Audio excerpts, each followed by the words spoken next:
ನಮಸ್ಕಾರ ಸ್ನೇಹಿತರೆ, ಇವತ್ತಿನ ವಿಡಿಯೋಲಿ ನಾವು ಡಾಬೆ ಪಾರ್ಟ್ 3 ಎ ಜಿನ್ ಕೇಸ್ ಮೂವಿಯ ಸ್ಟೋರಿಯನ್ನ ನೋಡೋಣ.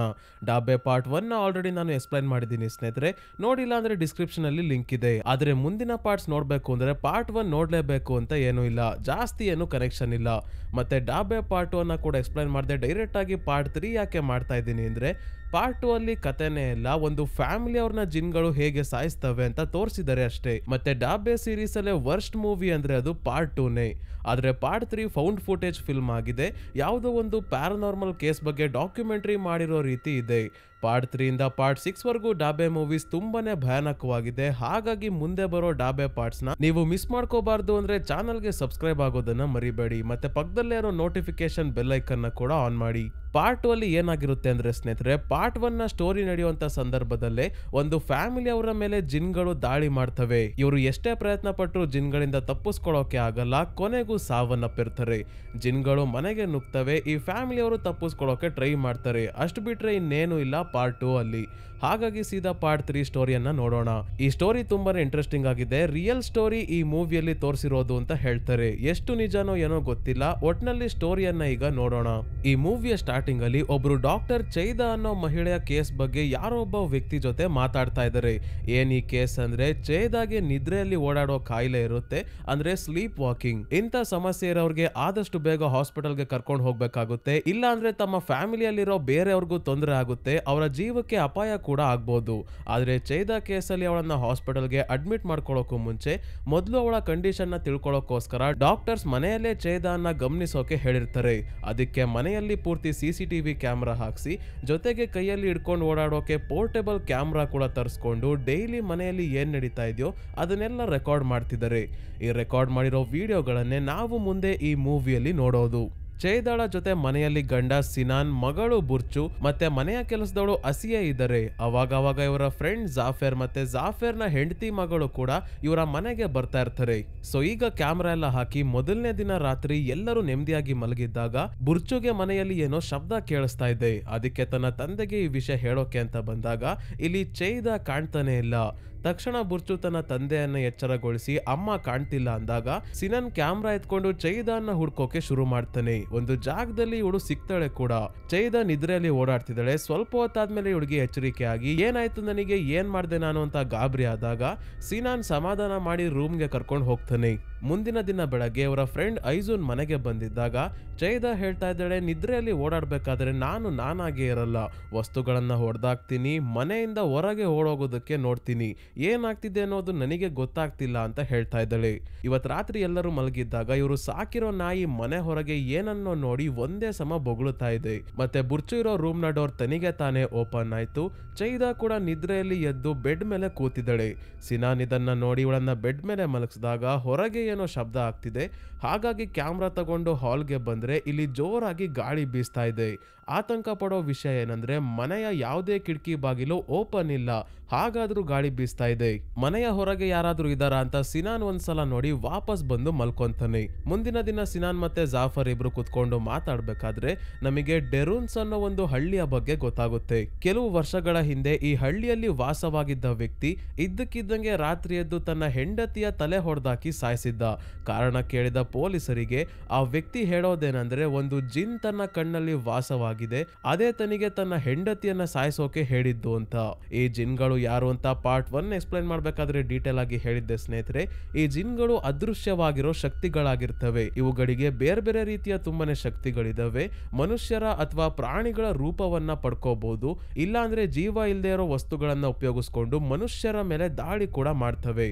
ಸೊ ಈ ಹಳ್ಳಿಯಲ್ಲಿ ಇದ್ದಕ್ಕಿದ್ದಂಗೆ ಜಿನ್ಗಳ ಕಾಟ ಶುರು ಆಗಿರುತ್ತೆ. ಕೆಲವರು ಹೇಳ್ತಾ ಇರ್ತಾರೆ ಈ ಹಳ್ಳಿಯಲ್ಲಿರೋ ಮಕ್ಕಳ ತಂದೆ ಜಿನ್ಗಳು ಅಂತ. ಅದಕ್ಕೆ ಜನ ತಮ್ಮ ಹಳ್ಳಿಯಲ್ಲಿರೋ ಮನೆಗಳನ್ನ ಕೂಡ ಬಿಟ್ಟು ಹೋಗಿದ್ದಾರೆ. ಇವತ್ತು ಹಳ್ಳಿಯಲ್ಲಿ ಯಾರು ವಾಸವಾಗಿಲ್ಲ, ಜಿನ್ಗಳಿಗೆ ಹೆದರ್ಕೊಂಡು. ಈ ವಿಷಯ ಜಾಫರ್ ಸಿನಾನ್ಗೆ ಹೇಳಿದಾಗ, ನನ್ನ ಹೆಂಡತಿಗೆ ಈ ವಿಷಯ ಹೇಳೋಕ್ ಹೋಗ್ಬೇಡಪ್ಪ, ಆಮೇಲೆ ಈಗ್ಲೇ ತುಂಬಾನೇ ಸಮಸ್ಯೆ ಆಗಿದೆ ಅಂತ ಹೇಳ್ತಾನೆ. ಇವತ್ ರಾತ್ರಿ ಮತ್ತೆ ಅದೇ ಗೋಳು ಶುರು ಆಗುತ್ತೆ. ಚೈದಾ ಎದ್ದು ಮನೆ ತುಂಬಾ ಓಡಾಡ್ತಿದ್ದಾಳೆ. ಮತ್ತೆ ಈ ಬಾರಿ ಬುರ್ಚುನ ರೂಮ್ಗೆ ಬಂದಾಗ ಇವಳ ಜೊತೆನೆ ಒಂದು ಕಪ್ಪು ನೆರಳು ನಿಂತಿರೋದು ಬುರ್ಚುಗೆ ಕಾಣಿಸಿ ಕಿರ್ಚಾಡೋಕೆ ಶುರು ಮಾಡ್ತಾಳೆ. ಇದರಿಂದ ಚೈದಾ ರೂಮ್ ಇಂದ ಹೊರಗೆ ಹೋಗ್ತಾಳೆ. ಸಿನಾನ್ ಬುರ್ಚು ಹತ್ರ ಬಂದು ಇವಳಿಗೆ ಸಮಾಧಾನ ಮಾಡಿ ಚೈದಾನ್ನ ಹುಡ್ಕೊಂಡ್ ಬಂದಾಗ ಇವಳು ಕನ್ನಡಿಯ ಮುಂದೆ ನಿಂತಿದ್ದಾಳೆ. ಸಿನಾನ್ ಇವಳನ್ನ ಮಾತಾಡ್ಸೋಕೆ ನೋಡಿದಾಗ ನಿದ್ರೆಯಲ್ಲಿ ಇದ್ದ ಚೈದಾ ರಪ್ ಅಂತ ಕಣ್ಬಿಟ್ಟು ವಾಪಸ್ ತನ್ನ ರೂಮ್ಗೆ ಹೋಗ್ತಾಳೆ. ಅಂದ್ರೆ ಇದು ಸಾಧಾರಣವಾದ ಸ್ಲೀಪ್ ವಾಕಿಂಗ್ ಕೇಸ್ ಅಂತೂ ಅಲ್ಲ. ಕಣ್ಬಿಡ್ಕೊಂಡು ಕೂಡ ಇವಳು ಓಡಾಡ್ತಿದ್ದಾಳೆ. ಮುಂದಿನ ದಿನ ಬುರ್ಚು ತನ್ನ ತಾಯಿಯ ಮೇಲೆ ಕೋಪ ಮಾಡ್ಕೊಂಡಿದ್ದಾಳೆ. ಯಾಕೆ ನೆನ್ನೆ ನಿನ್ ಜೊತೆ ಯಾರನ್ನೋ ಕರ್ಕೊಂಡ್ ಬಂದು ಹೆದರಿಸ್ದೆ ಅಂತ. ಇಲ್ಲ ನನ್ ಜೊತೆ ಯಾರು ಇರ್ಲಿಲ್ಲ ಅಂತ ಚೈದಾ ಹೇಳಿದ್ರು ಕೂಡ ಬುರ್ಚು ಕೇಳಲ್ಲ. ಇಲ್ಲ ಯಾರೋ ಕಪ್ಪುಗೆ ಇದ್ರು ಅಂತ ವಾದಿಸ್ತಾ ಇದ್ದಾಳೆ. ನಂತರ ಜಾಫರ್ ಸಿನಾನ್ಗೆ ಬುಕ್ ಆಫ್ ಅಜಾಜೆಲ್ ನ ಬಗ್ಗೆ ಹೇಳ್ತಾ ಇದ್ದಾನೆ. ಅಂದ್ರೆ ಇದು ಡೆವಿಲ್ ಗೆ ಸಂಬಂಧಪಟ್ಟ ಬುಕ್. ಇದನ್ನ ಬ್ಯಾನ್ ಮಾಡಿದರೆ ಯಾಕಂದ್ರೆ ಈ ಬುಕ್ ಬರ್ದಿರೋದು ಒಂದು ಜಿನ್ ಆಗಿದೆ. ಈಗ ಉಳಿದಿರೋದು ಒಂದೇ ಕಾಪಿ. ಅದನ್ನ ಲ್ಯಾಪ್ಟಾಪ್ ಅಲ್ಲಿ ತೋರಿಸ್ತಾ ಇದ್ದಾನೆ ಜಾಫರ್. ಈ ಬುಕ್ ಅಲ್ಲೂ ಡಾಬೆ ಬಗ್ಗೆ ಬರ್ದಿದೆ. ಜಗತ್ತಿನ ಅಂತ್ಯದ ಸಮಯದಲ್ಲಿ ಜಡ್ಜ್ಮೆಂಟ್ ಡೇ ಹತ್ರ ಬರ್ಬೇಕಾದ್ರೆ ಅಂದ್ರೆ ಮನುಷ್ಯನ ಪಾಪ ಪುಣ್ಯ ಲೆಕ್ಕ ಹಾಕಿ ಸ್ವರ್ಗಕ್ಕೆ ಹೋಗ್ಬೇಕೋ ಇಲ್ಲ ನರ್ಕಕ್ಕೆ ಹೋಗ್ಬೇಕು ಅಂತ ಡಿಸೈಡ್ ಮಾಡೋ ಸಮಯ ಬರ್ಬೇಕಾದ್ರೆ ಅದಕ್ಕಿಂತ ಮುಂಚೆನೆ ಭೂಮಿಯ ಮೇಲೆ ಡೀಮನ್ ಗಳ ರಾಜ್ಯಭಾರ ಇರುತ್ತೆ. ಡೀಮನ್ ಜಿನ್ಗಳ ಸಹಾಯದಿಂದ ಮನುಷ್ಯರಿಗೆ ತುಂಬಾನೇ ತೊಂದರೆ ಕೊಡ್ತಾರೆ. ಮತ್ತೆ ಜಿನ್ಗಳು ನಿದ್ರೆ ಮತ್ತೆ ಎಚ್ಚರಗೊಳ್ಳುವ ನಡುವೆ ಇರೋ ಸ್ಟೇಟ್ ಅಲ್ಲಿ ಮನುಷ್ಯರನ್ನ ಹುಚ್ಚರಂತೆ ಆಗೋ ಹಾಗೆ ಮಾಡ್ತವೆ ಅಂತ ಈ ಬುಕ್ ಅಲ್ಲಿ ಇದೆ. ಇದನ್ನ ಯಾಕೆ ಜಾಫರ್ ಸಿನಾನ್ಗೆ ತೋರಿಸ್ತಾ ಇದ್ದಾನೆ ಅಂದ್ರೆ ಚೈದಾಗೂ ಕೂಡ ಜಿನ್ ತೊಂದರೆ ಕೊಡ್ತಾ ಇರ್ಬೇಕು, ಅದಕ್ಕೆ ಅವಳು ನಿದ್ದೆಯಲ್ಲಿ ಓಡಾಡ್ತಿರೋದು ಅಂತ ಹೇಳ್ತಾನೆ. ಇನ್ನೊಂದ್ ಕಡೆ ಮನೆ ಒಳಗೆ ಬುರ್ಚು ಮತ್ತೆ ಜಾಫರ್ ನ ಮಗಳು ಆಟ ಆಡ್ತಿರ್ಬೇಕಾದ್ರೆ ಬುರ್ಚು ಹೇಳ್ತಾಳೆ, ನಮ್ಮ ಅಮ್ಮ ರಾತ್ರಿ ನನ್ನ ರೂಮ್ಗೆ ಬಂದಿದ್ದಾಗ ಅವರ ಹಿಂದೆ ಒಬ್ಬ ಕಪ್ಪು ವ್ಯಕ್ತಿ ನಿಂತಿದ್ದ, ಅವನನ್ನ ಮತ್ತೆ ಕರೆಯೋಣ ಅಂತ. ಇಬ್ರು ಈಗ ಬೆಡ್ಶೀಟ್ ಹೊತ್ಕೊಂಡು ಕಪ್ಪು ನೆರಳು ಬಾ ಅಂತ ಕರೆಯೋಕೆ ಶುರು ಮಾಡಿದಾಗ ಒಂದು ಅದೃಶ್ಯವಾಗಿರೋ ದುಷ್ಟಶಕ್ತಿ ಬಂದು ಬೆಡ್ಶೀಟ್ ನ ಎತ್ತಿ ಬಿಸಾಕುತ್ತೆ. ಇಬ್ರು ಹೆದರ್ಕೊಂಡು ಕಿರ್ಚಾಡೋಕೆ ಶುರು ಮಾಡಿದಾಗ ಐಜುನ್ ಸಮಾಧಾನ ಮಾಡಿ ರೂಮ್ ಇಂದ ಕರ್ಕೊಂಡು ಹೋಗ್ತಾಳೆ. ಇದೆಲ್ಲ ಆದ್ಮೇಲೆ ಇವತ್ತು ರಾತ್ರಿ ಎಲ್ಲರೂ ಮಲಗಿದ್ದಾರೆ, ಆದ್ರೆ ಸಿನಾನ್ ಮಲಗಿಲ್ಲ. ಜಾಫರ್ ಹೇಳಿದ್ದು ನಿಜ ಇರ್ಬೋದಾ ಅಂತ ಇಂಟರ್ನೆಟ್ ಅಲ್ಲಿ ಜಿನ್ಗಳ ಬಗ್ಗೆ ರಿಸರ್ಚ್ ಮಾಡ್ಬೇಕಾದ್ರೆ ಇದ್ದಕ್ಕಿದ್ದಂಗೆ ಲೈಟ್ ಬಲ್ಬ್ ಬ್ಲಾಸ್ಟ್ ಆಗುತ್ತೆ. ಮತ್ತೆ ಬುರ್ಚು ಜೋರಾಗಿ ಡ್ಯಾಡಿ ಡ್ಯಾಡಿ ಅಂತ ಕಿರ್ಚ್ಕೊಂತಾ ಇದ್ದಾಳೆ. ಏನಾಯ್ತು ಬುರ್ಚು ಅಂತ ನೋಡೋಕೆ ಬಂದಾಗ ಇವಳು ಆರಾಮಾಗೆ ಮಲಗಿದ್ದಾಳೆ. ಇವಳು ಶಬ್ದ ಮಾಡೇ ಇಲ್ವೇನೋ ಅನ್ನೋ ಹಾಗೆ. ಅದಕ್ಕೆ ಸಿನಾನ್ ನನ್ನ ಭ್ರಮೆ ಏನೋ ಅಂತ ಅನ್ಕೊಂಡು ವಾಪಸ್ ಹೋದಾಗ ರೂಮ್ ಅಲ್ಲಿ ಇದ್ದ ಒಂದು ಗೊಂಬೆಯನ್ನ ಅದೃಶ್ಯವಾಗಿರೋ ಜಿನ್ ಮೇಲೆ ಎತ್ಕೊಂಡು ಕೆಳಗೆ ಬಿಸಾಕುತ್ತೆ. ಸೊ ಸಿನಾನ್ ವಾಪಸ್ ಬಂದು ಮಲ್ಕೊಂಡಾಗ ಚೈದಾ ಮತ್ತೆ ಎದ್ದು ಕ್ಯಾಮ್ರಾ ಮುಂದೆ ಬಂದು ವಿಚಿತ್ರವಾಗಿ ಆಡ್ತಾ ವಾಪಸ್ ಹೋಗಿ ಮಲಗ್ತಾಳೆ. ಮುಂದಿನ ದಿನ ಬೆಳಗ್ಗೆ ನಮ್ಗೆ ಗೊತ್ತಾಗುತ್ತೆ ಸಿನಾನ್ ಅವರಮ್ಮ ಮನೆಗೆ ಬರ್ತಾ ಇದ್ದಾರೆ. ಆದ್ರೆ ಇದು ಚೈದಾಗೆ ಇಷ್ಟ ಇಲ್ಲ. ಮೊದ್ಲೇ ನನಗೆ ಹುಷಾರಿಲ್ಲ, ಎಲ್ಲರೂ ಮನೆಗೆ ಬರ್ತಾ ಇದ್ರೆ ಸಮಸ್ಯೆ ಆಗುತ್ತೆ ಅಂದಾಗ ನಮ್ಮ ಅಮ್ಮಂಗೆ ಬರ್ಬೇಡ ಅಂತ ಹೇಳೋಕಾಗುತ್ತಾ ಅಂತ ಬೇಜಾರ್ ಮಾಡ್ಕೊಂಡು ಇಲ್ಲಿಂದ ಎದ್ದೋಗ್ತಾನೆ. ನಂತರ ಜಾಫರ್ ಕ್ಯಾಮ್ರಾ ಎತ್ಕೊಂಡು ಡೆರೂನ್ಸ್ ಹಳ್ಳಿಗೆ ಬಂದಿದ್ದಾನೆ. ಅದೇ ಜಿನ್ಗಳ ಕಾಟದಿಂದ ಎಲ್ಲರೂ ಮನೆ ಖಾಲಿ ಮಾಡ್ಕೊಂಡು ಹೋಗಿದಾರಲ್ಲ ಅದೇ ಹಳ್ಳಿ ಇದು. ಈಗ ಈ ಹಳ್ಳಿಯಲ್ಲಿ ಯಾರು ವಾಸವಾಗಿಲ್ಲ. ಇವನು ಇದೇ ಜಾಗದಲ್ಲಿ ಓಡಾಡ್ಬೇಕಾದ್ರೆ ಒಂದಷ್ಟು ಜನ ಕಪ್ಪು ಬಟ್ಟೆ ಹಾಕೊಂಡು ನಿಂತಿರೋದನ್ನ ನೋಡ್ತಾನೆ. ಯಾಕಾಗ್ಬೇಕು ಅಂತ ಅವ್ರ ಹತ್ರ ಇವನು ಹೋಗಲ್ಲ. ಹಳ್ಳಿಯಲ್ಲಿರೋ ಮನೆಗಳನ್ನ ಇವನು ಗಮನಿಸಿದಾಗ ಕೆಲವರ ಮನೆಯ ಬಾಗಿಲು ಮತ್ತೆ ಗೋಡೆ ಮೇಲೆಲ್ಲ ಎಂ ಅಂತ ಬರ್ದಿದೆ. ಇದರ ಬಗ್ಗೆ ಹಳ್ಳಿಯ ಹೊರಗೆ ವಾಸವಾಗಿರೋರ್ಗೆ ವಿಚಾರಿಸಿದಾಗ ಯಾರ ಮನೆ ಮೇಲೆ ಎಂ ಅಂತ ಬರ್ದಿದ್ಯೋ ಅಲ್ಲಿ ಜಿನ್ಗಳ ದಾಳಿ ಆಗಿತ್ತು. ಆ ಮನೆಯಲ್ಲಿ ವಾಸವಾಗಿರೋ ಒಬ್ಬರಿಗೆ ಜಿನ್ ಪೊಸೆಸ್ ಮಾಡ್ಕೊಂಡಿತ್ತು ಅಂದರ್ಥ ಅಂತ ಹೇಳ್ತಾರೆ. ಇನ್ನ ಕೆಲವರು ಈ ಹಳ್ಳಿಯ ಬಗ್ಗೆ ಮಾತಾಡೋಕು ಹೆದರುತ್ತಾ ಇದ್ದಾರೆ. ಇಂಥ ಸಂದರ್ಭದಲ್ಲಿ ಓರ್ವ ಮಹಿಳೆ ಹತ್ರ ಜಾಫರ್ ಬಂದು ಹಳ್ಳಿಯ ಬಗ್ಗೆ ವಿಚಾರಿಸಿದಾಗ ಒಂದು ವಿಷಯವನ್ನ ಇವರು ಹೇಳ್ತಾರೆ. ನಾವು ಕೂಡ ಆ ಹಳ್ಳಿಯಲ್ಲಿ ಇದ್ದಾಗ ಒಂದಿನ ನಾಯಿಗಳು ಕಿತ್ತಾಡ್ಕೊಂಡು ಎಲ್ಲಾ ನಾಯಿ ಸೇರಿ ಒಂದು ನಾಯಿಯನ್ನ ಸಾಯಿಸಿ ಅದರ ಮಾಂಸವನ್ನ ತಿನ್ನೋಕೆ ಶುರು ಮಾಡಿದ್ವು. ಮತ್ತೆ ಆ ನಾಯಿಗಳು ಇದ್ದಕ್ಕಿದ್ದಂಗೆ ಒಬ್ಬ ವ್ಯಕ್ತಿಯ ಮನೆ ಒಳಗೂ ಕೂಡ ನುಗ್ಗಿದ್ವು. ಅಲ್ಲಿ ನಾನು ಕಪ್ಪು ಹೊಗೆಯ ರೀತಿ ಆಕೃತಿ ನೋಡಿ ನನ್ನ ಗಂಡನಿಗೆ ಹೇಳ್ದೆ. ಇವರು ಕೂಡ ನೋಡೋಕೆ ಅಂತ ಹೋಗಿ ಆ ಕಪ್ಪು ಆಕೃತಿಯನ್ನ ನೋಡಿ ಕಿರ್ಚಾಡೋಕೆ ಶುರು ಮಾಡಿದ್ರು ಅಷ್ಟೇ. ಆಗ್ಲಿಂದ ಇವರ ದೇಹದ ಎಡಭಾಗ ಪ್ಯಾರಲೈಸ್ ಆಗಿದೆ. ಆ ಹಳ್ಳಿಗೆ ಹೋಗ್ಬೇಡಿ, ಅಪಾಯ ಇದೆ ಅಂತ ಹೇಳ್ತಾರೆ. ನಂತರ ಜಾಫರ್ ಹಳ್ಳಿಯಲ್ಲಿರೋ ಒಂದು ಮನೆಗೆ ಬರ್ತಾನೆ. ಜಾಫರ್ ಮೊದಲು ಸಿನಾನ್ಗೆ ಹೇಳಿದ್ದ, ಅದೇ ತನ್ನ ಹೆಂಡತಿಯ ತಲೆ ಹೊಡೆದಾಕಿ ಕಾರಣ ಕೇಳಿದಾಗ ನನ್ನ ಕಣ್ಣಲ್ಲಿ ಜಿನ್ ಇದೆ, ಜಿನ್ ಹೇಳಿದ ರೀತಿ ನಾನ್ ಮಾಡ್ದೆ ಅಂತ ಹೇಳಿದ್ನಲ್ಲ ಅದೇ ವ್ಯಕ್ತಿಯ ಮನೆ ಇದು. ತನ್ನ ಕಣ್ಣಲ್ಲಿ ಜಿನ್ ಇದೆ ಅಂತ ಕಣ್ಣನ್ನೇ ಸೂಜಿಯಿಂದ ಚುಚ್ಚಿ ಕಿತ್ತಾಕೊಂಡಿರ್ತಾನೆ ಆ ವ್ಯಕ್ತಿ. ಈ ಮನೆಯಲ್ಲಿ ಏನೇನಿದೆ ಅಂತ ನೋಡ್ಕೊಂಡು ಓಡಾಡ್ಬೇಕಾದ್ರೆ ಒಂದು ಜಾಗದಲ್ಲಿ ಮಗುವಿನ ಫೋಟೋ ಇದೆ. ಇದ್ಯಾವ ತರ ಮಗು ಅಂತಾನೆ ಇವನ್ಗೆ ಗೊತ್ತಾಗಲ್ಲ. ಚಿಕ್ಕ ಮಗುಗೆ ಮೀಸೆ ಎಲ್ಲ ಇದೆ, ನೋಡೋಕೆ ತುಂಬಾನೇ ಭಯಾನಕವಾಗಿ ಕಾಣ್ತಾ ಇದೆ. ಇದರ ಜೊತೆಗೆ ಮನೆಯಲ್ಲಿ ಯಾರೋ ಕಿರ್ಚಾಡೋ ಹಾಗೆಲ್ಲ ಶಬ್ದ ಕೇಳಿಸ್ತಾ ಇರೋದ್ರಿಂದ ಹೆದರ್ಕೊಂಡು ಇವನು ಇಲ್ಲಿಂದ ವಾಪಸ್ ಬರ್ತಾನೆ. ಚೈದಾ, ಸಿನಾನ್, ಜಾಫರ್ ಎಲ್ಲರೂ ಸದ್ಯಕ್ಕೆ ಮನೆಯಿಂದ ಹೊರಗೆ ಇರುವಂತ ಸಂದರ್ಭದಲ್ಲಿ ಮನೆಯಲ್ಲಿ ಐಸೂನ್, ಬುರ್ಚು ಮತ್ತೆ ಐಸೂನ್ ನ ಮಗಳು ಇದಾರೆ ಅಷ್ಟೇ. ಐಸೂನ್ ನ ಮಗಳು ಮತ್ತೆ ಬುರ್ಚು ರೂಮ್ ಅಲ್ಲಿ ಆಟ ಆಡ್ಬೇಕಾದ್ರೆ ಮತ್ತೆ ಬುರ್ಚುಗೆ ಮಾತ್ರ ಜಿನ್ ಕಾಣಿಸ್ಕೊಳ್ತಾ ಇದೆ. ಸಿಸಿಟಿವಿಯಲ್ಲೂ ಜಿನ್ ನಮಗೆ ಕಾಣಿಸ್ತಾ ಇಲ್ಲ, ಆದ್ರೆ ಇವಳಿಗೆ ಮಾತ್ರ ಕಾಣಿಸ್ತಾ ಇದೆ. ಈ ಜಿನ್ ಐಸೂನ್ ನ ಮಗಳನ್ನ ಎತ್ತಿ ಕೆಳಗೆ ಬೀಳ್ಸುತ್ತೆ. ಇದರಿಂದ ಇಬ್ರು ಕಿರ್ಚಾಡೋಕೆ ಶುರು ಮಾಡಿದಾಗ ಐಸುನ್ ಇಬ್ಬರನ್ನ ಮೊದಲು ರೂಮ್ ಇಂದ ಹೊರಗೆ ಕರ್ಕೊಂಡು ಹೋಗಿ ಏನಾಯ್ತು ಇವರಿಬ್ರಿಗೆ ಅಂತ ಕ್ಯಾಮ್ರಾನ ನೋಡೋಕೆ ಬಂದಾಗ ಜಿನ್ ಇವಳಿಗೆ ಕ್ಯಾಮ್ರಾನ ಟಚ್ ಮಾಡೋಕ್ಕೂ ಕೂಡ ಕೊಡಲ್ಲ, ಇವಳನ್ನ ದೂರ ತಳ್ಳುತ್ತೆ. ಹಿಂದೆನೆ ಹೊರಗೆ ಹೋಗಿದ್ದ ಸಿನಾನ್ ಮತ್ತೆ ಚೇದ ಇಬ್ರು ಮನೆಗೆ ಬರ್ತಿದ್ದಂಗೆ ಫುಲ್ ಗಾಬರಿಯಾಗಿರೋ ಐಸುನ್ ಮನೆಯಲ್ಲಿ ನಡಿಬಾರ್ದ ಘಟನೆಗಳು ನಡೀತಾ ಇದೆ, ಖಂಡಿತ ಇಲ್ಲೇನೋ ಸಮಸ್ಯೆ ಇದೆ, ನನ್ ಕೈಯಲ್ಲಿ ಈಗ ಏನು ಹೇಳಕ್ ಆಗ್ತಿಲ್ಲ, ನನ್ನ ಮತ್ತೆ ನನ್ನ ಮಗಳನ್ನ ನಮ್ಮ ಮನೆಗೆ ಬಿಟ್ಟು ಬಂದ್ಬಿಡಿ ಸಾಕು, ಆಮೇಲೆ ಎಲ್ಲ ಹೇಳ್ತೀನಿ ಅಂದಾಗ ಸಿನಾನ್ ಹೋಗಿ ಐಸುನ್ ಮತ್ತೆ ಅವಳ ಮಗಳನ್ನ ಅವರ ಮನೆಗೆ ಬಿಟ್ಟು ಬರ್ತಾನೆ. ಇವತ್ತು ರಾತ್ರಿ ಎಲ್ಲರೂ ಮಲಗಿರ್ಬೇಕಾದ್ರೆ ಮತ್ತೆ ಮನೆಯಲ್ಲಿ ಪ್ಯಾರಾನಾರ್ಮಲ್ ಆಕ್ಟಿವಿಟೀಸ್ ಶುರು ಆಗುತ್ತೆ. ಬುರ್ಚುನ ರೂಮಲ್ಲಿ ಇದ್ದ ಆಟಿಕೆಗಳು ತನಿಗೆ ತಾನೇ ಕೆಳಗೆ ಬೀಳೋದು ಮತ್ತೆ ಆ ಜಿನ್ ಕಾಣಿಸ್ಕೊಳ್ಳೋದು ಎಲ್ಲ ಆಗ್ತಿದೆ. ಬುರ್ಚು ಕಿರ್ಚಾಡ್ತಿದ್ದಾಳೆ ಅಂತ ಸಿನಾನ್ ಇವಳಿಗೆ ಸಮಾಧಾನ ಮಾಡೋಕೆ ಬಂದಾಗ ಚೇದ ಎದ್ದು ಹೋಗಿದ್ದಾಳೆ. ಎಲ್ಲೋದ್ಲು ಅಂತ ಸಿನಾನ್ ಹುಡ್ಕೋಕೆ ಶುರು ಮಾಡಿದಾಗ ಒಂದು ಕನ್ನಡಿಯ ಮೇಲೆ ತನ್ನ ಕೈ ಕುಯ್ಕೊಂಡು ರಕ್ತದಿಂದ ಎಂ ಅಂತ ಬರಿತಾ ಇದ್ದಾಳೆ. ಸಿನಾನ್ ತಕ್ಷಣ ಇವಳ ಕೈಗೆ ಬಟ್ಟೆ ಕಟ್ಟಿದಾಗ ಇವಳೇ ಇಲ್ಲಿಂದ ವಾಪಸ್ ತನ್ನ ರೂಮ್ಗೆ ಹೋದ್ಲು.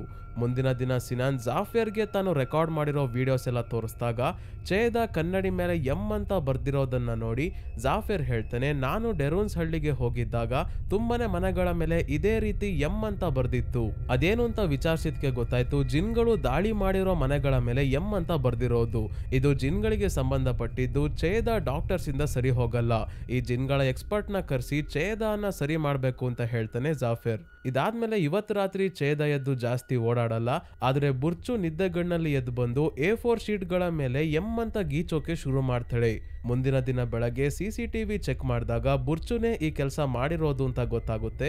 ಆದ್ರೆ ಬುರ್ಚು ನಾನೇನು ಮಾಡಿಲ್ಲ ಅಂತ ವಾದಿಸ್ತಾ ಇದ್ದಾಳೆ, ಯಾಕಂದ್ರೆ ಅವಳಿಗೆ ಪ್ರಜ್ಞೆನೇ ಇರಲಿಲ್ಲ ರಾತ್ರಿ ಗೀಚ್ಬೇಕಾದ್ರೆ. ಇವತ್ತು ಸಿನಾನ್ ಅವ್ರ ಅಮ್ಮ ಮತ್ತೆ ಅವರ ಫ್ರೆಂಡ್ ಒಬ್ರು ಮನೆಗೆ ಬರ್ತಾ ಇದ್ದಾರೆ, ಅದಕ್ಕೆ ಅವರನ್ನ ಪಿಕಪ್ ಮಾಡ್ಕೊಂಡು ಬರೋಕೆ ಅಂತ ಚೇದ ಮತ್ತೆ ಸಿನಾನ್ ಇಬ್ರು ಹೊರಡ್ತಾರೆ. ಮನೆಯಲ್ಲಿ ಐಸುನ್ ಮತ್ತೆ ಜಾಫಿಯರ್ನ ಬಿಟ್ಟು ಜಾಫಿಯರ್ ಬುರ್ಚುನ ರೂಮ್ಗೆ ಬಂದು ಜಿನ್ ಜೊತೆ ಕಾಂಟ್ಯಾಕ್ಟ್ ಮಾಡೋಕೆ ಟ್ರೈ ಮಾಡ್ತಿದ್ದಾನೆ. ನೀನು ಇಲ್ಲೇ ಇದೆಯಾ ಅಂದ್ರೆ ಏನಾದ್ರೂ ಸೂಚನೆ ಕೊಡು ಅಂತ. ಅದಕ್ಕೆ ಜಿನ್ ಸರಿಯಾಗಿ ಸೂಚನೆ ಕೊಡುತ್ತೆ.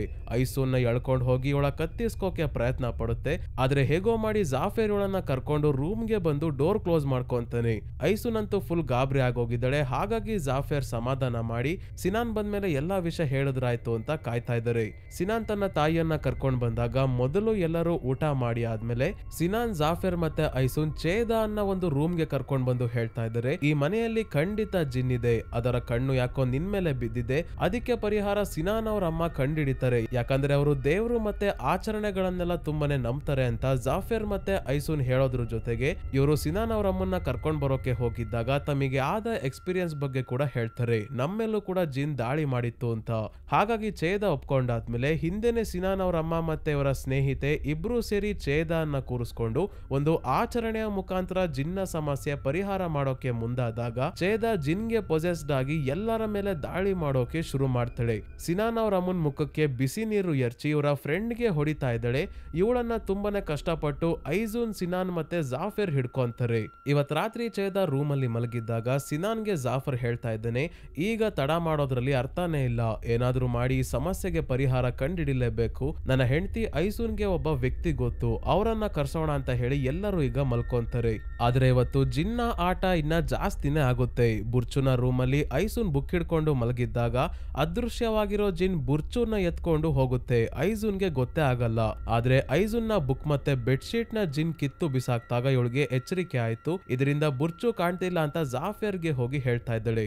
ಅದೇ ಇನ್ನೊಂದ್ ಕಡೆ ಚೇದಾನ ಜಿನ್ ಪೊಸೆಸ್ ಮಾಡ್ಕೊಂಡಿರೋದ್ರಿಂದ ಇವಳು ಸಿನಾನ್ನ ಮೇಲೆ ದಾಳಿ ಮಾಡಿ ಇವನನ್ನ ಕೊಲ್ಲೋಕೆ ನೋಡಿದಾಗ ಸಡನ್ ಆಗಿ ಇವಳಿಗೆ ಎಚ್ಚರಿಕೆ ಆಯ್ತು. ಈಗ ಎಲ್ಲರೂ ಸೇರಿ ಬುರ್ಚುವನ್ನ ಹುಡ್ಕೋಕೆ ಶುರು ಮಾಡಿದಾಗ ಮನೆಯ ಹೊರಗೆ ಸ್ಟೋರ್ ರೂಮ್ ಅಲ್ಲಿ ಇವಳು ಸಿಗ್ತಾಳೆ. ಆದ್ರೆ ಏನು ಆಗೇ ಇಲ್ಲ ಅನ್ನೋ ಹಾಗೆ ನಿಂತಿದ್ದಾಳೆ. ರಾತ್ರಿಡೀ ನಡೆದ ರಾದ್ದಾಂತದಿಂದ ಹೆದರ್ಕೊಂಡ ಸಿನಾನ್ ಜಾಫಿಯರ್ಗೆ ಅದ್ ಯಾರನ್ನ ಕರೆಸ್ತೀಯೋ ಮೊದ್ಲು ಕರ್ಸು ಅಂದಾಗ ಸಾದಿಕ್ ಅನ್ನೋ ಜಿನ್ ಎಕ್ಸ್ಪರ್ಟ್ ನ ಕರೆಸ್ತಾರೆ ಜಾಫಿಯರ್ ಮತ್ತೆ ಐಸುನ್. ನಡೀತಿರೋ ಎಲ್ಲಾ ವಿಷಯವನ್ನ ಕೇಳಿದ ಸಾದಿಕ್ ಅವರು ಹೇಳ್ತಾರೆ, ಯಾರೋ ನಿಮ್ಮ ಮನೆ ಮೇಲೆ ವಾಮಾಚಾರದ ಪ್ರಯೋಗ ಮಾಡಿದ್ದಾರೆ, ಚೇದ ಎಂ ಅಂತ ಬರ್ದಿರೋ ಕನ್ನಡಿಯನ್ನ ತೋರಿಸಿ ಅಂದಾಗ ಸಿನಾನ್ ಆ ಕನ್ನಡಿ ಹತ್ರ ಕರ್ಕೊಂಡ್ ಬರ್ತಾನೆ. ಎಂ ಅಂದ್ರೆ ಏನು ಅಂತ ಜಾಫರ್ ಕೇಳಿದಾಗ ಇವರು ಹೇಳ್ತಾರೆ, ಅದು ಎಂ ಅಲ್ಲ, ಈ ಸಿಂಬಲ್ ನ ಅರ್ಥ 88 ಅಂತ. 88 ಅನ್ನೋದು ಜಿನ್ಗಳ ನಂಬರ್ ಆಗಿದೆ. ಯಾರೋ ಶೈತಾನ್ಗೆ ಪೂಜೆ ಮಾಡೋರು ಅಂದ್ರೆ ಡೆವಿಲ್ಗೆ ಪೂಜೆ ಮಾಡೋರೇ ಈ ಕೆಲಸ ಮಾಡಿರೋದು. ಸದ್ಯಕ್ಕೆ ಈ ಕನ್ನಡಿಯನ್ನ ಚೆಕ್ ಮಾಡೋಣ ಅಂತ ಕನ್ನಡಿಯನ್ನ ಗೋಡೆಯಿಂದ ತೆಗೆದು ನೆಲದ ಮೇಲೆ ಇಟ್ಕೊಂಡು ಹಿಂದೆ ನೋಡಿದಾಗ ಇಲ್ಲಿ ಒಂದು ಚೀಟಿ ಸಿಗುತ್ತೆ. ಇದರಲ್ಲಿ ಮಂತ್ರಗಳನ್ನ ಮತ್ತೆ ಸಿಂಬಲ್ ಗಳನ್ನ ಬರೆದು ಇಟ್ಟಿದ್ದಾರೆ. ಈ ಚೀಟಿಯಲ್ಲಿ ಮನೆಯ ಬಾಗಿಲು ಮತ್ತೆ ಪಾಟ್ ನ ಚಿತ್ರ ಬಿಡಿಸಿದರೆ ನಿಮ್ಮನೆಯ ಬಾಗಿಲಲ್ಲಿ ಮೊದಲು ಯಾವ್ದಾದ್ರು ಗಿಡ ಹಾಕಿರೋ ಪಾಟ್ ಇತ್ತ ಅಂತ ಸಾದಿಕ್ ಅವರು ಕೇಳಿದಾಗ ಹೌದು ಇವಾಗ್ಲೂ ಅದು ಇದೆ, ಅದರಿಂದ ಯಾಕೋ ಕೆಟ್ಟ ವಾಸನೆ ಬರ್ತಾ ಇತ್ತು ಅಂತ ಹಿಂದೆ ಇಟ್ಟಿದೀವಿ ಅಂತ ಹೇಳಿ ಮನೆಯ ಹಿಂದೆ ಸಾದಿಕ್ ಅವ್ರನ್ನ ಕರ್ಕೊಂಡು ಹೋದಾಗ ಇವರು ಪಾಟ್ ನ ಚೆಕ್ ಮಾಡಿದಾಗ ಒಳಗೆ ಒಂದಾದ್ಮೇಲೆ ಒಂದು ವಾಮಾಚಾರಕ್ಕೆ ಬಳಸೋ ವಸ್ತುಗಳು ಸಿಗ್ತಾ ಹೋಗ್ತವೆ. ಕಣ್ಣು ಗುಡ್ಡೆಗಳು, ಮೂಳೆ ಮಾಂಸ, ಕೂದಲು, ಗೊಂಬೆಗಳೆಲ್ಲ ಇಲ್ಲಿ ಸಿಗುತ್ತೆ.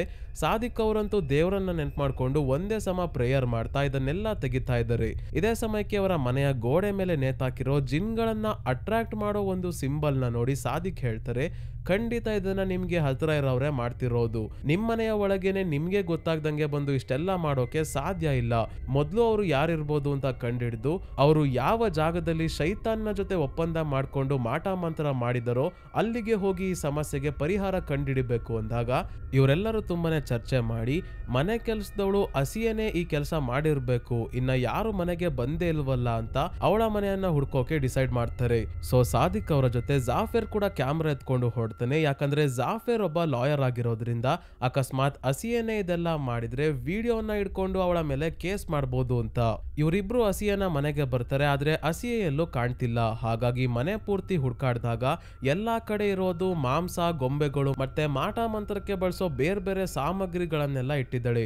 ರೂಮಲ್ಲಿ ಇರೋ ಒಂದು ಪೆಟ್ಟಿಗೆಯನ್ನ ಓಪನ್ ಮಾಡಿದಾಗ ಇದರಲ್ಲಿ ಚೇದ, ಸಿನಾನ್ ಮತ್ತೆ ಬುರ್ಚುನ ಫೋಟೋಸ್ ಇರೋ ಗೊಂಬೆಗಳಿದಾವೆ. ಇಲ್ಲಿ ಬರ್ತಾ ಇರೋ ವಾಸನೆಗೆ ವಾಂತಿ ಬರೋ ಹಾಗಾಗ್ತಿದೆ ಅಂತ ಜಾಫರ್ ಹೊರಗೆ ಬಂದಾಗ ಇಲ್ಲಿ ಯಾರೋ ಒಬ್ಳು ಮಹಿಳೆ ಕಪ್ಪು ಬಟ್ಟೆಯನ್ನ ಹಾಕೊಂಡು ಹೋಗ್ತಿರೋದು ಇವನ್ಗೆ ಕಾಣಿಸುತ್ತೆ.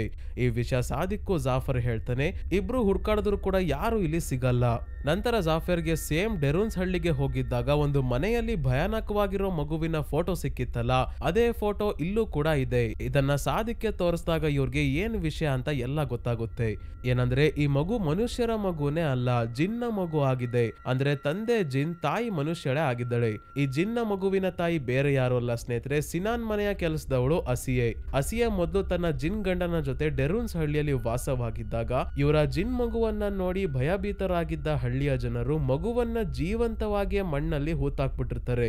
ಇದರಿಂದ ಕೋಪಗೊಂಡ ಹಸಿಯೆ ವಾಮಾಚಾರದ ಸಹಾಯದಿಂದ ಇಡೀ ಹಳ್ಳಿನೇ ನಾಶ ಆಗೋ ಹಾಗೆ ಮಾಡಿರ್ತಾಳೆ. ಇವಳಿಂದಾನೇ ಜಿನ್ಗಳು ಹಳ್ಳಿಯ ಮೇಲೆ ದಾಳಿ ಮಾಡಿ ಎಲ್ಲರೂ ಈಗ ಮನೆ ಖಾಲಿ ಮಾಡ್ಕೊಂಡು ಹೋಗೋ ಹಾಗೆ ಆಗಿರೋದು. ಈ ವಿಷಯದ ಬಗ್ಗೆ ಸಾದಿಕ್ ಜಾಫರ್ಗೆ ಹೇಳ್ಬೇಕಾದ್ರೆ ಹಿಂದೆನೆ ಇದ್ದ ಹಸಿಯೆ ಬಂದು ಇವರಿಬ್ಬರ ಮೇಲೆ ದಾಳಿ ಮಾಡಿ ಇಬ್ಬರನ್ನ ತುಂಬಾನೇ ಭಯಾನಕವಾಗಿ ಸಾಯಿಸ್ತಾಳೆ.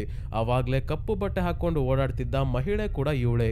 ಇನ್ನೊಂದ್ ಕಡೆ ಸಿನಾನ್ನ ಮನೆಯಲ್ಲೂ ಆಗ್ಲೇ ಜಿನ್ಗಳು ಎಲ್ಲರ ಮೇಲೂ ದಾಳಿ ಮಾಡೋಕೆ ಶುರು ಹಚ್ಕೊಂಡಿದ್ದಾವೆ. ಕರೆಂಟ್ ಬೇರೆ ಹೋಗಿ ಕತ್ತಲಲ್ಲಿ ಇವ್ರಿಗೆ ಕೈ ಕಾಲಾಡ್ತಿಲ್ಲ. ಭಯದಲ್ಲಿ ಒಬ್ಬೊಬ್ರು ಒಂದೊಂದ್ ಕಡೆ ಹೋಗಿ ಬಚ್ಚಿಡ್ಕೊಂಡಿದ್ದಾರೆ. ಐಸುನ್ ಜಿನ್ಗೆ ಪೊಸೆಸ್ಡ್ ಆಗಿದ್ದಾಳೆ. ಇವಳು ಸಿನಾನ್ನ ಮೇಲೆ ಈಗ ದಾಳಿ ಮಾಡಿದಾಗ ಹೇಗೋ ಮಾಡಿ ಇವನು ತಪ್ಪಿಸ್ಕೊಂಡು ಹೋಗಿ ಬುರ್ಚು ಅನ್ನ ಹುಡುಕ್ತಾನೆ.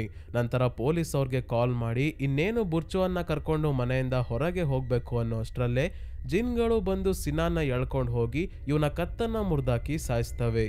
ನಂತರ ವಾಮಾಚಾರ ಮಾಡ್ತಿದ್ದ ಹಸಿಯನೆ ಮನೆಗೆ ನುಗ್ಗಿ ಬುರ್ಚುವನ್ನ ಸಾಯಿಸಿ ತಾನು ಕೂಡ ಸಾವನ್ನಪ್ತಾಳೆ. ಇವಳು ಸಾಯೋಕ್ಕೂ ಮುಂಚೆ ಬಾಯಿಯ ಒಳಗಿಂದ ಏನೋ ಹೊರಗೆ ಬರುತ್ತೆ. ಮೋಸ್ಟ್ಲಿ ಇವಳ ದೇಹದಲ್ಲೂ ಕೂಡ ಜಿನ್ ಇತ್ತು ಅನ್ಸುತ್ತೆ. ಅದೇ ಈಗ ಹೊರಗೆ ಬಂದಿರೋದು. ಹೊರಗೆ ಬಂದ ಜಿನ್ ಈಗ ಉಳ್ದಿರೋ ಚೇದಾನ ಕೂಡ ಪೊಸೆಸ್ ಮಾಡ್ಕೊಂಡಿದೆ. ಇವಳು ಕೂಡ ಈಗ ಕತ್ತಿಗೆ ಡೆವಿಲ್ಗೆ ಸಂಬಂಧಿಸಿದ ನೆಕ್ಲೆಸ್ ಎಲ್ಲ ಹಾಕೊಂಡು ಮಂತ್ರವಾದಿ ತರನೇ ಕಾಣ್ತಾ ಇದ್ದಾಳೆ. ಇದೇ ಸಮಯಕ್ಕೆ ಹೊರಗೆ ಪೊಲೀಸ್ ಅವರು ಬರೋ ಶಬ್ದ ಕೇಳಿಸಿದ್ರಿಂದ ಚೇದ ಅವರ ಕಡೆನೆ ಹೊಡ್ತಾಳೆ. ಸೊ ಸ್ನೇಹಿತರೆ, ಈ ಮೂವಿ ಇಲ್ಲಿಗೆ ಮುಗಿಯುತ್ತೆ. ಈಗ ಸ್ನೇಹಿತರೆ, ನಮ್ಗೆ ಮೂವಿ ನೋಡಿ ಆದ್ಮೇಲೆ ಡೌಟ್ ಬರೋದೇನಂದ್ರೆ ಹಸಿಯೆ ಯಾಕೆ ಚೇದಾಳ ಫ್ಯಾಮಿಲಿಯನ್ನ ಟಾರ್ಗೆಟ್ ಮಾಡಿದ್ಲು, ಅವರ ಮೇಲೆ ಯಾಕೆ ಜಿನ್ಗಳು ದಾಳಿ ಮಾಡೋ ಹಾಗೆ ಮಾಡಿದ್ಲು ಅನ್ನೋದು ನಮ್ಗೆ ಗೊತ್ತಾಗಲ್ಲ. ಇದಕ್ಕೆ ಉತ್ತರ ಮೂವಿಯಲ್ಲೂ ಕೂಡ ಎಲ್ಲೂ ಸಿಗಲ್ಲ ಸ್ನೇಹಿತರೆ. ಆದ್ರೆ ನನಗನ್ಸೋ ಪ್ರಕಾರ ಇಲ್ಲಿ ಏನಾಗಿರ್ಬೋದು ಅಂದ್ರೆ ಡೆರೂನ್ಸ್ ಹಳ್ಳಿಯಲ್ಲೇ ಮೊದಲು ಚೇದ ಅಥವಾ ಸಿನಾನ್ ಇಬ್ರಲ್ಲಿ ಯಾರೋ ಒಬ್ರು ವಾಸವಾಗಿದ್ರು ಅಂತ ಕಾಣಿಸುತ್ತೆ. ಇಲ್ಲ ಇವರ ಫ್ಯಾಮಿಲಿಯವರು ಅಲ್ಲಿ ವಾಸವಾಗಿರ್ಬೋದು. ಹಾಗಾಗಿ ಅಲ್ಲಿನ ಜನರು ಹಸಿಯನ ಮಗುವನ್ನ ಸಾಯಿಸಿ ಆದ್ಮೇಲೆ ಎಲ್ಲರ ಮೇಲೂ ಕೂಡ ಜಿನ್ಗಳು ದಾಳಿ ಮಾಡೋ ಹಾಗೆ ಇವಳು ವಾಮಾಚಾರದ ಪ್ರಯೋಗ ಮಾಡಿರ್ತಾಳೆ. ಆದ್ರೆ ಚೇದ ಅಥವಾ ಸಿನಾನ್ನ ಫ್ಯಾಮಿಲಿ ಅವರು ಅಲ್ಲಿಂದ ತಪ್ಪಿಸ್ಕೊಂಡ್ ಬಂದಿರೋದ್ರಿಂದ ಹಸಿಯೆ ಇವರ ಮನೆಯನ್ನೇ ಹುಡ್ಕೊಂಡ್ ಬಂದು ಕೆಲಸದವಳಾಗಿ ಸೇರ್ಕೊಂಡು ಇವರನ್ನ ಸಾಯಿಸೋದಕ್ಕೆ ಟ್ರೈ ಮಾಡಿರ್ಬೋದು. ಇಲ್ಲ ಅಂದ್ರೆ ಮೂವಿಯ ಕೊನೆಯಲ್ಲಿ ಹಸಿಯನ ಬಾಯಿಂದಾನೇ ಜಿನ್ ಹೊರಗೆ ಬರೋದನ್ನ ನೋಡಿದ್ರೆ ಇವಳ ವಾಮಾಚಾರನೇ ಇವಳಿಗೆ ಬ್ಯಾಕ್ ಫೈರ್ ಆಗಿ ಇವಳೇ ಜಿನ್ಗೆ ಪೊಸೆಸ್ಡ್ ಆಗಿದ್ಲು ಅಂತ ಕಾಣುತ್ತೆ. ಇವಳ ಕೆಲ್ಸನೇ ಬೇರೆ ಬೇರೆ ಮನೆಗೆ ಹೋಗಿ ಮನೆ ಕೆಲಸ ಮಾಡೋದು ಅಂತ ಅನ್ಸುತ್ತೆ. ಹಾಗಾಗಿ ಜಿನ್ ಇವಳನ್ನ ಪೊಸೆಸ್ ಮಾಡ್ಕೊಂಡು ಇವಳ ಸಹಾಯದಿಂದ ಇವಳು ಯಾರ್ಯಾರ ಮನೆಗೆ ಮನೆಗೆ ಕೆಲಸ ಮಾಡೋಕೆ ಅಂತ ಹೋಗ್ತಾಳೋ ಅಲ್ಲಿರೋ ಆ ಫ್ಯಾಮಿಲಿಗೆ ತೊಂದರೆ ಕೊಟ್ಟವರನ್ನ ಸಾಯಿಸ್ತಿರ್ಬೋದು. ಇದು ಬಿಟ್ರೆ ಅಸಿಯೆ ಚೇದಾಳ ಫ್ಯಾಮಿಲಿಯನ್ನ ಯಾಕೆ ಟಾರ್ಗೆಟ್ ಮಾಡ್ತಿದ್ಲು ಅಂತ ನಿಮ್ಗೇನ್ ಅನ್ಸುತ್ತೆ ಅಂತ ಕಮೆಂಟ್ ಮಾಡಿ ತಿಳಿಸಿ. ಮತ್ತೆ ವಿಡಿಯೋ ಇಷ್ಟ ಆಗಿದ್ರೆ ಲೈಕ್ ಮಾಡಿ, ಚಾನಲ್ಗೆ ಸಬ್ಸ್ಕ್ರೈಬ್ ಆಗೋದನ್ನ ಮರಿಬೇಡಿ. ಇದೇ ರೀತಿಯ ವಿಡಿಯೋವಿನೊಂದಿಗೆ ಮತ್ತೆ ನಿಮ್ಮನ್ನ ಭೇಟಿ ಆಗ್ತೀನಿ. ಧನ್ಯವಾದಗಳು.